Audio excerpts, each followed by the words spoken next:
ಇನ್ನಿಬ್ರು ಗೆಸ್ಟ್ಗಳು join ಆಗಿದ್ದಾರೆ. Welcome ಮಾಡ್ಕೊಳ್ತೀನಿ. JDS ವಕ್ತಾರಾಗಿ Rishik ಇದ್ದಾರೆ. ರಿಷಿಕ್ ಅವರ ನಮಸ್ಕಾರ, ಕಾರ್ಯಕ್ರಮಕ್ಕೆ ಸ್ವಾಗತ. ಹಿರಿಯ ಪತ್ರಕರ್ತರು ಬಸವರಾಜ್ ಇಟ್ನಾಳ್ ಅವರು ಕೂಡ ಇದ್ದಾರೆ. ಸರ್ ನಮಸ್ಕಾರ, ಕಾರ್ಯಕ್ರಮಕ್ಕೆ ಸ್ವಾಗತ.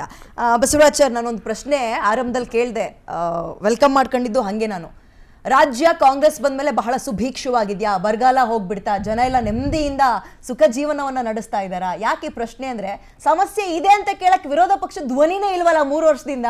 ಅಷ್ಟೊಂದು ಚೆನ್ನಾಗಿದೀವ ನಾವು ನಮ್ಮ ರಾಜ್ಯದಲ್ಲಿ ಅಂತ ಪ್ರಶ್ನೆ. ಏನ್ ಅನ್ಸುತ್ತೆ ಸರ್ ನಿಮ್ಗೆ? ಇಲ್ಲ, ವಿರೋಧ ಪಕ್ಷ ಕರ್ನಾಟಕದಲ್ಲಿ ಬಹುಶಃ ಇನ್ನೊಂಥರ ಹೇಳ್ಬೋದೇನೋ, ಕೇಂದ್ರ ಸರ್ಕಾರದಲ್ಲಿ ಎಷ್ಟು ವೀಕ್ ಆಗಿದೆ ವಿರೋಧ ಪಕ್ಷ, ಬಹುಶಃ ಅಷ್ಟೇ ವೀಕ್ ಆಗಿದೆ ಕರ್ನಾಟಕದಲ್ಲಿ ವಿರೋಧ ಪಕ್ಷ. Valid point. ಯಾಕಂದ್ರೆ ವಿರೋಧ ಪಕ್ಷಕ್ಕೆ ಒಂದು ಕಾಲದಲ್ಲಿ, ಈಗಿನ ವಿರೋಧ ಪಕ್ಷ ಏನಿದೆ ಕರ್ನಾಟಕದಲ್ಲಿ ಬಿಜೆಪಿಗೆ, ಒಂದು ಕಾಲದಲ್ಲಿ ಒಂದು ಹುಮ್ಮಸ್ಸಿತ್ತು, ಹೊಸತನದ ಹುಮ್ಮಸ್ ಅಂತಾರೆ ಅದಕ್ಕೆ.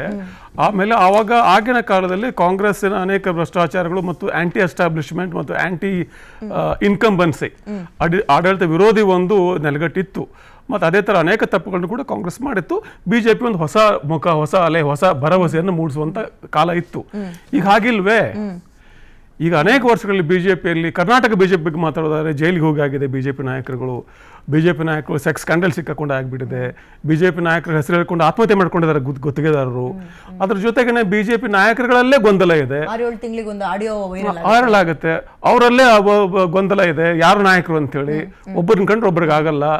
ಅದ್ರ ಜೊತೆಗೆ ಕೇಂದ್ರ ಹೈಕಮಾಂಡ್ ಜೊತೆಲಿ ಅಷ್ಟು ಚೆನ್ನಾದ ಸಂಪರ್ಕ ಇಲ್ಲ ಯಾರಿಗೂ ಇಲ್ಲಿ.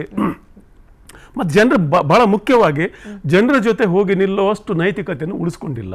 ಅದು ಬಹಳ ಮುಖ್ಯ ರಾಜಕೀಯದಲ್ಲಿ.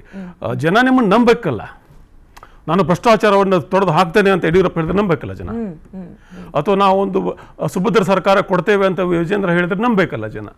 ಯಾಕಂದ್ರೆ ಆ ಸುಭದ್ರತೆ ಕಾಣ್ತಾ ಇಲ್ವಲ್ಲ, ಆ strength of integrity of character both and organisation.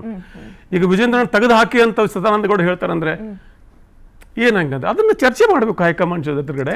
ಇದು ಹೊರಗಡೆ ಬಂದು ಬಿಟ್ರೆ ಕಾರ್ಯಕರ್ತರಲ್ಲಿ ಏನಾಗುತ್ತೆ, ಹೇಗೆ ಅದೊಂದು ಡಿಮಾರಲೈಸಿಂಗ್ ಫೋರ್ಸ್ ಆಗುತ್ತೆ, ಅದನ್ನು ವಿಚಾರ ಮಾಡೋದೇ ಇಲ್ಲ ಇವರು.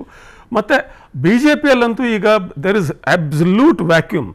ಒಂದು ನಾಯಕತ್ವದ ನಿರ್ವಾತ ಇದೆ ಅಲ್ಲಿ, ನಾಯಕತ್ವದ ನಿರ್ವಾತ and also clear road map ಇಲ್ಲ ಅವರ ಹತ್ರ. ಕಾಂಗ್ರೆಸ್ಗೆ ವಾಕ್ ಅವೇ ಮಾಡಕ್ಕೆ ಅವಕಾಶ ಮಾಡಿಕೊಡ್ತಾ ಇದ್ದಾರೆ.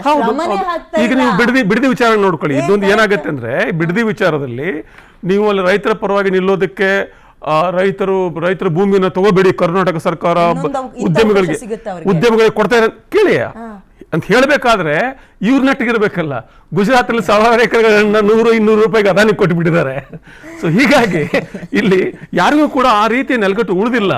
ಇದು ಬಿಜೆಪಿ ನಾಯಕತ್ವ ಇದೆಯೋ ಇಲ್ವೋ, ಕಾಂಗ್ರೆಸ್ ನಾಯಕತ್ವ ಇದೆಯಲ್ಲ, ಅದು ಸಮಸ್ಯೆ ಅಲ್ಲ. ಸಮಸ್ಯೆ ಇರೋದು ಜನರಿಗೆ ಈಗ ಯಾವ ಭರವಸೆ ಕಾಣ್ತಾ ಇಲ್ಲ ಅಂತ. It is more important to see from the people's point of view. ಜನ ನಾಳೆ ಚುನಾವಣೆ ಬಂದಾಗ ಅಥವಾ ಮತ್ತೊಂದೇನಾದ್ರೂ ತಮ್ಮ ಕಷ್ಟವನ್ನು ಪರಿಹಾರ ಕಂಡುಕೋಬೇಕಾದಾಗ ನಾವು ಯಾರನ್ನು ನಂಬಬೇಕು?